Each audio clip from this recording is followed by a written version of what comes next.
അനുഗ്രഹിക്കപ്പെട്ട നല്ല സമയത്തിനായി ഞാൻ ദൈവത്തെ സ്തുതിക്കുന്നു, സ്തോത്രം ചെയ്യുന്നു.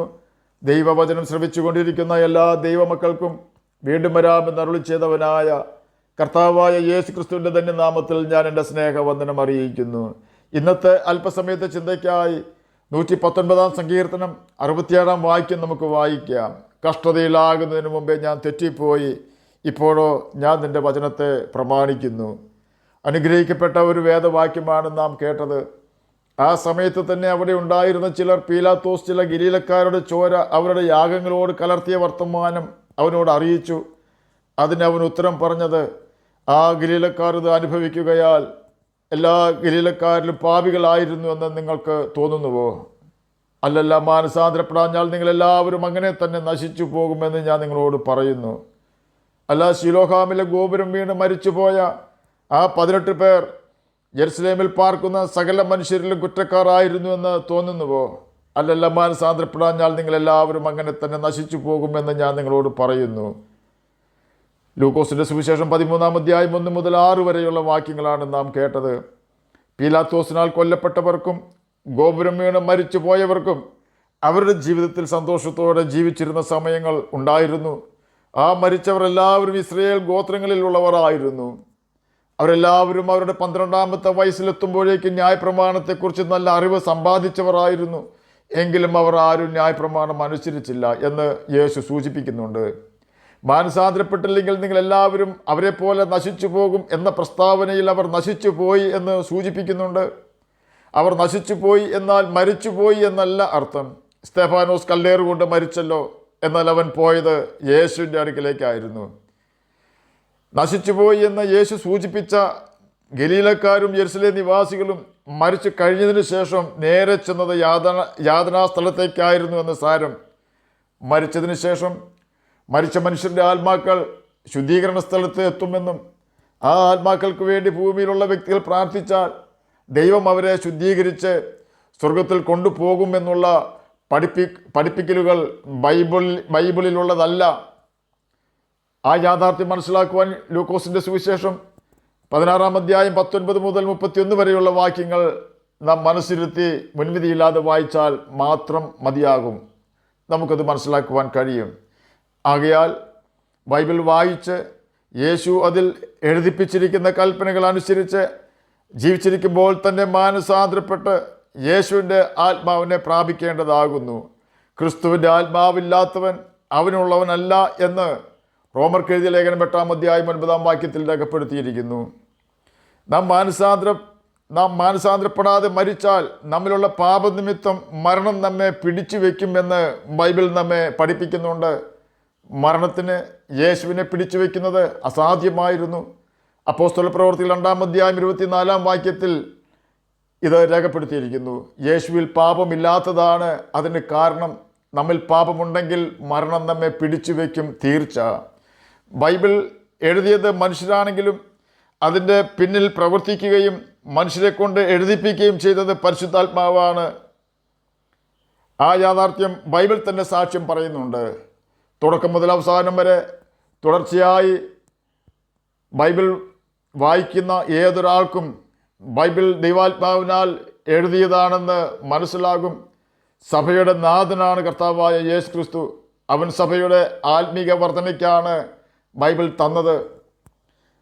ബൈബിൾ സഭയല്ല, സഭയുടെ നാഥനാണ് തന്നതെന്ന് ഞാൻ വീണ്ടും പ്രസ്താവിക്കുകയാണ്. ഓർക്കുക, നാം വഞ്ചിക്കപ്പെടരുത്.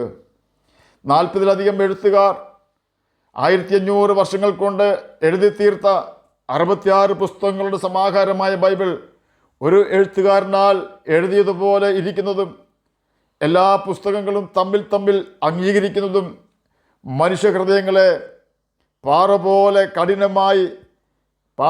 കഠിനമായ ഹൃദയങ്ങളെ തന്നെ അലിയിപ്പിക്കുന്നതുമാണ്. മറ്റുള്ള ഏത് പുസ്തകം വായിച്ചാലും ആരും മാനസാന്തരപ്പെടുകയില്ല എന്ന് നാം മനസ്സിലാക്കണം. പാപം കൂടുതൽ ചെയ്തിട്ടേ ഉള്ളൂ മറ്റുള്ള പുസ്തകങ്ങൾ വായിച്ചു കഴിഞ്ഞാൽ. ആയതിനാൽ നാം ബൈബിൾ വായിച്ച് അതിലെ കൽപ്പനകൾ അനുസരിച്ചില്ല എങ്കിൽ നിത്യനാശത്തിൽ എത്തിച്ചേരും എന്നാണ് വേദനയോടെ കർത്താവായ യേശു ക്രിസ്തു ജനത്തോട് പറഞ്ഞത്. അത് നമുക്കും കൂടി ഉള്ള സന്ദേശമാണെന്നുള്ള യാഥാർത്ഥ്യം നാം മറന്നു പോകരുത്. വളരെ അനുഗ്രഹിക്കപ്പെട്ട ഒരു ബാലനായിരുന്നു ദാവീദ്. അവസരം കിട്ടുമ്പോഴല്ല, എല്ലാ സമയത്തും അവസരമുണ്ടാക്കി ദൈവത്തെ പാടി സ്തുതിക്കുന്നവനായിരുന്നു ദാവീദ്. ശൗലിൻ്റെ അഭിഷേകം നഷ്ടപ്പെട്ടപ്പോൾ ദൈവം ദാവീദിനെ അഭിഷേകം ചെയ്തു. കരടിയിൽ നിന്നും, സിംഹത്തിൽ നിന്നും, ഗോലിയാത്തിൽ നിന്നും, ശൗലിൽ നിന്നും ദൈവം ദാവീദിനെ രക്ഷിച്ചു. ഒരു പ്രതീക്ഷയുമില്ലാത്ത ഉന്നത പദവിയിൽ ദൈവം ദാവീദിനെ ഇസ്രയേലിൻ്റെ രാജസ്ഥാനത്തേക്ക് തന്നെ ഉയർത്തി. ജ്ഞാനത്തോടെ അവൻ ഇസ്രയേലിനെ മേയിച്ചു. ദൈവം തന്നെ ഇസ്രയേലിൻ്റെ രാജാവായി സ്ഥിരപ്പെടുത്തിയെന്ന് ദാവീദ് അറിഞ്ഞു. സകല ശത്രുക്കളെയും യഹോവ ദാവീദിൻ്റെ മുമ്പിൽ തോൽക്കുമാറാക്കി. സമാധാനത്തോടും സന്തോഷത്തോടും രാജാവായി രാജ്യം ഭരിക്കുമ്പോഴാണ് ദാവീദിൻ്റെ കണ്ണുകളെ തൻ്റെ ഹൃദയം പിന്തുടർന്നത്. ബത്ശേബയെ ഭാര്യയായി എടുക്കുന്നതിലും അവളുടെ ഭർത്താവിനെ കൊല ചെയ്യുന്നതിലും വരെ കാര്യങ്ങൾ ചെന്നെത്തി. ദൈവം നീതിമാനാകിയാൽ ദാവീദിനെ അവൻ്റെ ദേഹിയാത്മാവിൽ കഠിനമായി ശിക്ഷ കൊടുത്തു. ദാവീദ് അതൊട്ടും പ്രതീക്ഷിച്ചിരുന്നില്ല. ദൈവത്തിന് മുഖപക്ഷമില്ലാത്തവനാണ്. ആര് തെറ്റ് ചെയ്താലും ദൈവം ശിക്ഷിക്കും. കാരണം നാം നശിച്ചു പോകുന്നത് ദൈവത്തിന് സഹിക്കുവാൻ കഴിയുകയില്ല. അത്ര ഭയാനകമാണ് നരകത്തിലെ ജീവിതം. അതിന് മുന്നോടിയായി മരിക്കുമ്പോൾ തന്നെ യാതനാസ്ഥലത്തേക്ക് പോകേണ്ടി വരുന്നു. ഇസ്രയേലിൽ യാഗമില്ലാത്ത 2 പാപമാണ് വ്യഭിചാരവും കൊലപാതകവും. ഈ 2 പാപവും ദാവീദ് ചെയ്തു. ദൈവം അവനോട് കരുണ കാണിച്ചില്ലെങ്കിൽ ദാവീദിൻ്റെ ജീവിതം പ്രതിസന്ധിയിലാകുമായിരുന്നു. എന്നാൽ ദൈവം അവനോട് കരുണ കാണിച്ചു. നല്ല കാലം അവൻ്റെ ജീവിതത്തിൽ ദൈവം കൊടുത്തപ്പോൾ താൻ തന്നെ പറഞ്ഞ ഒരു വാക്കാണ്, ഞാൻ ഒരു നാളും കുലുങ്ങിപ്പോകുകയില്ല എന്ന് എൻ്റെ സുഖകാലത്ത് പറഞ്ഞു എന്ന്. 30-ാം സങ്കീർത്തനം 6-ാം വാക്യത്തിൽ ഇത് രേഖപ്പെടുത്തിയിരിക്കുന്നു. താൻ വളരെ കഷ്ടത്തിലായി പോയെങ്കിലും അവൻ്റെ കഷ്ടതയിൽ അവൻ ചില കാര്യങ്ങൾ പഠിച്ചു. ഒന്നാമത് ദാവീദ് പഠിച്ച സത്യം, പാപം ചെയ്താൽ ദൈവം ശിക്ഷ തരും എന്നതാണ്. നമ്മുടെ ഓരോ സ്റ്റെപ്പും ദൈവം എണ്ണുന്നുണ്ട്. നാം എവിടെയെല്ലാം കാലുകൾ വയ്ക്കുന്നുണ്ട് എന്ന് ദൈവം അറിയുന്നു. കഷ്ടത വരുന്നതിന് മുമ്പേ ദാവീദ് തെറ്റിപ്പോയി. കഷ്ടതയിൽ ദാവീദ് പല കാര്യങ്ങളും പഠിച്ചു. കഷ്ടത മാറിയപ്പോൾ അവൻ ജ്ഞാനിയായി തീർന്നു. അതെ, ചില പ്രതിസന്ധികൾ നമ്മെ തടഞ്ഞു വയ്ക്കുമെങ്കിലും ആ പ്രതിസന്ധി നമ്മെ നരകത്തിലേക്ക് വീഴാതിരിക്കുവാനാണ് തടഞ്ഞു വയ്ക്കുന്നത് എന്ന യാഥാർത്ഥ്യം നാം മറന്നു പോകരുത്. നാം നിരാശപ്പെടാതെ തിരുത്തലുകൾ നമ്മിൽ ആവശ്യമുണ്ടോ എന്ന് പരിശോധിക്കുകയും തിരുത്തലുകൾ വരുത്തുകയും ചെയ്താൽ നമ്മുടെ കഷ്ടത മറക്കുമാറാക്കുന്നവനാണ് കർത്താവായ യേശു ക്രിസ്തു. മനസ്സോടെയല്ലല്ലോ അവൻ മനുഷ്യപുത്രന്മാരെ ദുഃഖിപ്പിച്ച് വ്യസനിപ്പിക്കുന്നത് എന്ന് വിലാപങ്ങളുടെ പുസ്തകം 3-ാം അധ്യായം 33-ാം വാക്യത്തിൽ രേഖപ്പെടുത്തിയിരിക്കുന്നു. നാം ദൈവത്തിൻ്റെ വിശുദ്ധി പ്രാപിക്കുവാൻ ദൈവം നമ്മെ ശിക്ഷിച്ചാലും ആ ശിക്ഷ ദൈവത്തിൻ്റെ വചനം പഠിക്കുവാൻ നമുക്ക് മുഖാന്തരമാക്കി കർത്താവ് തീർക്കും. ദാവീദിൻ്റെ തെറ്റുകൾ മൂലം അവൻ കഷ്ടതയിലായി എന്ന് താൻ തന്നെ പറയുന്നുണ്ട്. നാം പാപം ചെയ്താൽ നാമും ശിക്ഷിക്കപ്പെടും എന്ന ഒരു മുന്നറിയിപ്പ് ഈ ഭാഗത്ത് കർത്താവ് നമുക്ക് തരുന്നുണ്ട്. കഷ്ടതയിലാകുന്നതിന് മുമ്പ് ദാവീദ് തെറ്റിപ്പോയി എന്ന് താൻ അംഗീകരിക്കുന്നു. നാമും നമ്മുടെ തെറ്റുകൾ അംഗീകരിക്കണമെന്ന് ഈ ഭാഗം നമ്മെ പഠിപ്പിക്കുന്നു. കഷ്ടതയിലാകുന്നതിന് മുമ്പേ ഞാൻ തെറ്റിപ്പോയി, ഇപ്പോഴോ ഞാൻ നിൻ്റെ വചനത്തെ പ്രമാണിക്കുന്നു എന്ന് സങ്കീർത്തനക്കാരൻ പറയുന്നു. നാമും തെറ്റിപ്പോകാതിരിക്കുവാൻ ദൈവത്തിൻ്റെ വചനം പ്രമാണിക്കണമെന്ന് ദൈവാത്മാവ് നമ്മെ ബുദ്ധി ഉപദേശിക്കുന്നു. ദൈവവചനം വായിക്കുമ്പോൾ മാത്രമാണ് നാം എങ്ങനെ ജീവിക്കണമെന്ന് മനസ്സിലാകുന്നത്. നാം എങ്ങനെ ജീവിക്കണമെന്ന് മനസ്സിലാകുമ്പോൾ മാത്രമാണ് നമുക്ക് തെറ്റുപറ്റാതെ ജീവിക്കുവാൻ സാധിക്കുന്നത്. നാം പ്രമാണം അനുസരിച്ച് ജീവിച്ച് ദൈവരാജ്യത്തിൽ പ്രവേശിക്കണമെന്ന് ദൈവത്തിൻ്റെ ആത്മാവ് നമ്മെക്കുറിച്ച് ആഗ്രഹിക്കുന്നു. അതിനുവേണ്ടിയാണ് പിതാവ് പുത്രനെ ഭൂമിയിലേക്ക് അയച്ചത്.